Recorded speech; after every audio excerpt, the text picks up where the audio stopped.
Hello friends, myself Dr. Ankita Gupta, Assistant Professor in Economics, government girls college Sikandra.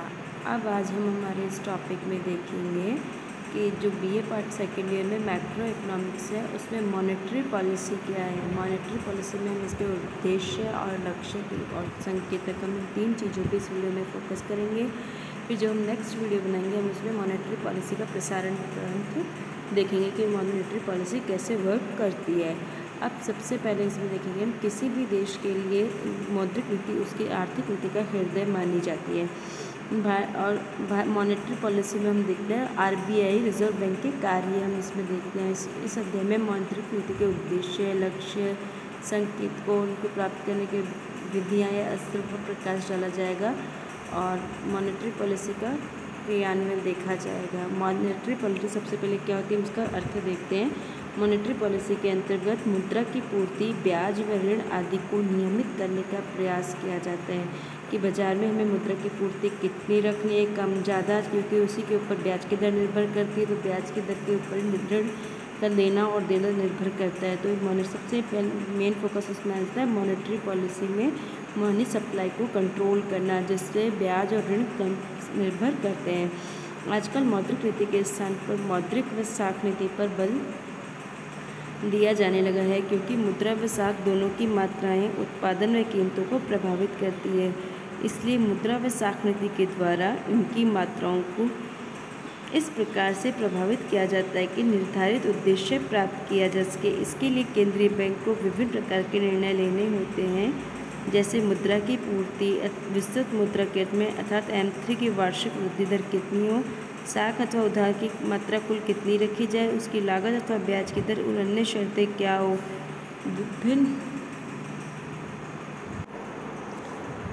कुल कितनी रखी जाए, उसकी ब्याज की दर कितनी हो और अन्य शर्तें क्या हो, और विभिन्न क्षेत्रों को किस प्रकार कितना ऋण दिया जाए। प्राथमिकता प्राप्त क्षेत्र हो गए जैसे कृषि, लघु उद्योग, सड़क परिवहन, चालक, खुदरा व्यापार, स्वरोजगार में संलग्न व्यक्ति व पेशेवर व्यक्ति आदि को बैंक अपने कुल उधार का कितना न्यूनतम अंश दे और किस ब्याज की दर पर दे, ये मुद्रा मॉनेटरी पॉलिसी में देखा जाता है। मुद्रा की पूर्ति, साख की पूर्ति, ब्याज की दर, साख की लागत आदि विषय शामिल होते हैं। साख नियोजन व साख आवंटन का साख की लागत अथवा ब्याज की दर आदि का महत्व बढ़ जाने से पहले भारतीय रिजर्व बैंक वर्ष में 2 बार अपनी साख नीति घोषित किया करता था। एक तो शुष्क मौसम अप्रैल से सितंबर तक की 6 माह की अवधि के लिए, और दूसरा व्यस्त मौसम के लिए 1 वर्ष के अक्टूबर से उससे अगले वर्ष तक के मार्च की 6 माह अवधि के लिए। अब हमें इसमें ये क्वेश्चन ध्यान देने योग्य है कि बैंक का शुष्क सीज़न कौन सा होता है और व्यस्त मौसम कौन सा होता है और कब से कब तक का होता है। अब कोषों की मांग, देश की तत्कालीन आर्थिक परिस्थिति, प्रचलित कीमत स्तर, विदेशी विनिमय, अन्य आवश्यकताओं को ध्यान में रखकर भारतीय रिजर्व बैंक साख नीति की घोषणा किया करता था। अब वर्ष में 6 बार साख नीति की घोषणा की जाती है, मतलब हर 2 महीने में 1 बार मॉनेटरी पॉलिसी की घोषणा होती है और उसमें हर 2 महीने में चेंज कर देते हैं। इससे स्पष्ट हो जाता है कि इस घोषणा के साख नीति की घोषणा से स्पष्ट हो जाता है कि अमुक अवधि में मुद्रा की पूर्ति की वृद्धि दर कितनी रखी जाएगी, अवधि के अंत तक मुद्रास्फीति की संभावित दर कितनी रहने की आशा है तथा उधार की राशि विभिन्न आर्थिक क्षेत्रों के लिए किस प्रकार रखी जाएगी। इस संबंध में ज़्यादातर दिशाएं निश्चित की जाती है और यथासंभव मात्राएं भी निर्धारित करने का प्रयास किया जाता है। अब मौद्रिक नीति के उद्देश्य क्या है। इसमें सबसे पहला उद्देश्य एक तो मूल्य स्थिरता को बढ़ावा देना और उत्पादक क्षेत्रों के लिए पर्याप्त मात्रा में बैंक कर्ज की उपलब्धता निश्चित करना। और अन्य उद्देश्य, इसके निम्न उद्देश्य: उत्पादन की अधिकतम संभाव्य स्थिति प्राप्त करना, विकास की उच्च दर को प्राप्त करना, मूल्य स्थिरता की स्थिति प्राप्त करना अथवा मुद्रास्फीति पर नियंत्रण करना और आय व धन के वितरण की असमानता कम करने में मदद देना, रोजगार के अवसर बढ़ाना, भुगतान असंतुलन को कम करना। अब सबसे पहला उद्देश्य हम देखेंगे उत्पादन की अधिकतम संभाव्य स्थिति प्राप्त करना। इसके अंतर्गत हम जितना उत्पादन कर सकते हैं उतना उत्पादन किया जाना चाहिए। इसके लिए मॉनेटरी पॉलिसी ध्यान देती है कि इसके लिए ऋण की व्यवस्था पर्याप्त होनी चाहिए और मूल्य स्थिरता भी होना चाहिए। विकास की दर को ऊंचा करना इसकी दूसरा आवश्यकता है कि विकासशील देशों की सबसे पहली आवश्यकता विकास की गति को तेज करना है माना जाता है। इसके लिए उत्पादन बढ़ाने से संबंधित सभी संभव उपाय करने होते हैं। उत्पादन बढ़ाने के लिए आधारभूत ढांचे, कृषि उद्योग आदि के लिए आवश्यक वित्त की व्यवस्था करनी होती है। तो इनके लिए उचित समय पर, उचित मात्रा में, उचित ब्याज की दर पर साख की व्यवस्था करनी जरूरी होती है। इसके संभाव में उत्पादन में बाधा पहुंचती है। सरकार, व्यापारिक क्षेत्र, निर्यात आदि सभी के लिए पर्याप्त मात्रा में साख प्रदान करने की व्यवस्था करनी होती है। थर्ड है मूल्य स्थिरता। मूल्य स्थिरता में देखेंगे इस पर सबसे अधिक ध्यान केंद्रित किया जाता है, क्योंकि इसके उद्देश्यों के प्राप्त हो जाने पर अन्य उद्देश्यों की प्राप्ति पर भी अनुकूल प्रभाव पड़ता है। कीमतों के बढ़ने से निर्धन वर्ग पर सबसे बुरा प्रभाव पड़ता है और समाज में आर्थिक असमानता बढ़ती है। इससे निर्यातों में भी कमी होने लगती है, जिससे भुगतान असंतुलन हो जाता है। रिजर्व बैंक के गवर्नर सदैव इस उद्देश्य पर अधिक बल देते रहे हैं। फिर है आय व धन के वितरण की असमानता को कम करना, यह भी इसका एक उद्देश्य माना गया है। सामाजिक न्याय की दृष्टि से समाज के कमजोर वर्ग के लोगों को कम ब्याज पर कर्ज उपलब्ध कराया जाता है, ताकि उन्हें अपनी आर्थिक स्थिति को सुधारने का सुअवसर मिल सके। हमारे देश में पूर्व में समन्वित ग्रामीण विकास कार्यक्रम के अंतर्गत निर्धन परिवारों को बैंकों से कर्ज दिलाया गया था, ताकि वे अपनी आमदनी बढ़ाकर गरीबी की रेखा से ऊपर आ सके। आर्थिक असमानता कम करने में मौद्रिक नीति के साथ राजकोषीय नीति, कर नीति व सार्वजनिक व्यय नीति ज़्यादा प्रभावशाली सिद्ध होते हैं। फिर नेक्स्ट, रोजगार के अवसर बढ़ाना।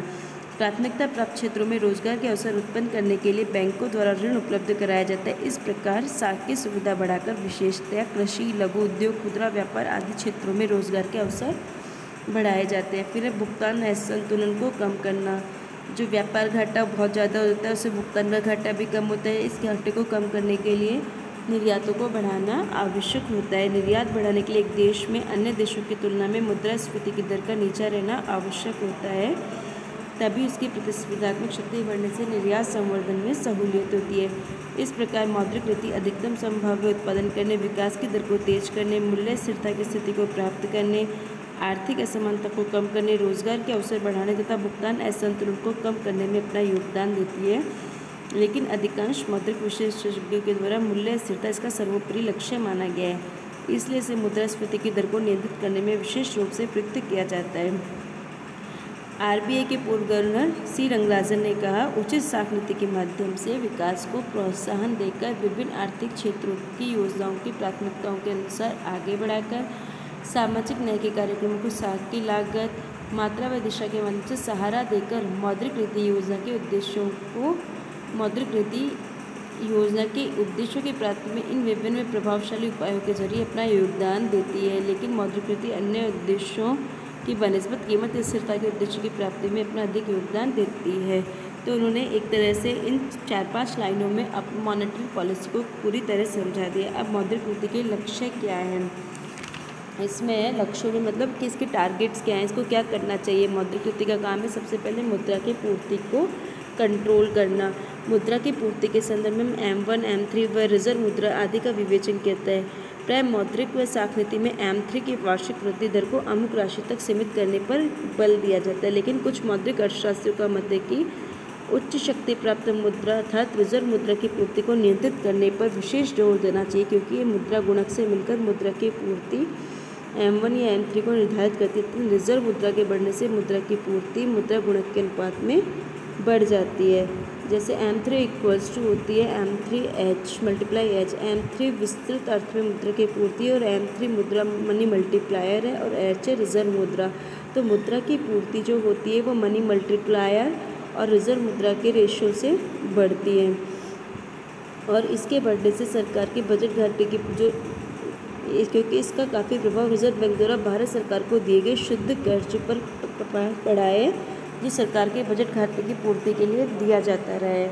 अब रिजर्व बैंक मुद्रा व उसके मार्फत मुद्रा की पूर्ति को बढ़ाने में विदेशी करेंसी भंडारों की मुद्रा का भी प्रभाव पड़ा है, क्योंकि विदेशी करेंसी के रिजर्व बढ़ने से देश में उसके अनुरूप मुद्रा की पूर्ति बढ़ानी पड़ती है। तो पहले जो दबाव मुद्रा की पूर्ति पर रिजर्व बैंक द्वारा भारत सरकार को शुद्ध कर्ज देने से पड़ता था, वही विदेशी करेंसी के भंडारों के बढ़ने से बढ़ता है, जिसे कम करने के लिए खुले बाजार में सरकारी प्रतिभूतियों को बेचने की विधि पर जोर दिया जाता है। इससे मुद्रा की पूर्ति की वृद्धि को नियंत्रित करने में मदद मिलती है। अब बैंक साख को सीमित करने पर जोर दिया जा सकता है। मुद्रास्फीति बहुत ज़्यादा बढ़ रही है क्योंकि बैंक साख की मात्रा भी बहुत ज़्यादा बढ़ रही है। बैंक साख को कंट्रोल करके मुद्रास्फीति पर कंट्रोल किया जाता है, जो मॉनेटरी पॉलिसी के माध्यम से ही हो पाता है। फिर है ब्याज दर। ब्याज की दरों में भी बहुत पेचीदा स्थिति होती है, लेकिन मौद्रिक नीति में ब्याज की दर का केंद्रीय स्थान है। ब्याज की दर का बचत पर प्रभाव पड़ता है। कीन्स के अनुसार मनी सप्लाई बढ़ने से ब्याज की दर घटती है, जिससे निवेश बढ़ता है और उत्पादन व आमदनी पर अनुकूल प्रभाव पड़ता है। ब्याज की दर के संबंध में निर्णय लेने से मौद्रिक नीति प्रभावित होती है। ब्याज की मौद्रिक दर व मुद्रास्फीति की प्रत्याशित दर के आधार पर ब्याज की वास्तविक दर निकाली जाती है। अब हम देखेंगे मौद्रिक नीति के संकेतक क्या हैं। मौद्रिक नीति के संकेतक सूरज वी गुप्ता ने मौद्रिक नीति के 4 संकेतक बताए हैं। पहला है उच्च शक्ति प्राप्त मुद्रा, जिसको हम बोलते हैं H। सेकंड है मनी सप्लाई। थर्ड है बैंक साख एवं फोर्थ है ब्याज की दरें। इन संकेतकों के आधार पर ही हम मौद्रिक नीति के लक्ष्यों को प्राप्त कर सकते हैं। उपरोक्त संकेतकों में ब्याज की दर सबसे कमजोर संकेतक, उसके बाद उत्तमता की दृष्टि से स्थान आता है बैंक साख का। मुद्रा की पूर्ति का उससे बेहतर और उच्च शक्ति प्राप्त मुद्रा को इन सब में सर्वश्रेष्ठ माना जाता है। ब्याज की दर को सबसे कमजोर संकेतक इसलिए माना गया है कि इस पर गैर नीति तत्वों का ज़्यादा असर पड़ता है और मुद्रा की पूर्ति में परिवर्तनों का प्रभाव ब्याज की दरों पर कई बार विलंब और अंतरालों के बाद पाया जाता है। इसलिए मौद्रिक नीति के संकेतकों में H उच्च शक्ति प्राप्त मुद्रा को बेहतर मौद्रिक संकेतक माना जाता है। जो हमने देखा है ये मनी मल्टीप्लायर के साथ मिलकर मुद्रा की पूर्ति, जिसको बोलते हैं M3 पर सक्रिय प्रभाव डालता है। और अब हम नेक्स्ट वीडियो में हम देखेंगे कि मौद्रिक नीति का प्रसारण तत्व मतलब मौद्रिक नीति कैसे क्रियान्वित होती है, कैसे इसका काम चलता है, इसके अस्त्र क्या है, ये हम नेक्स्ट वीडियो में देखेंगे। Thank you.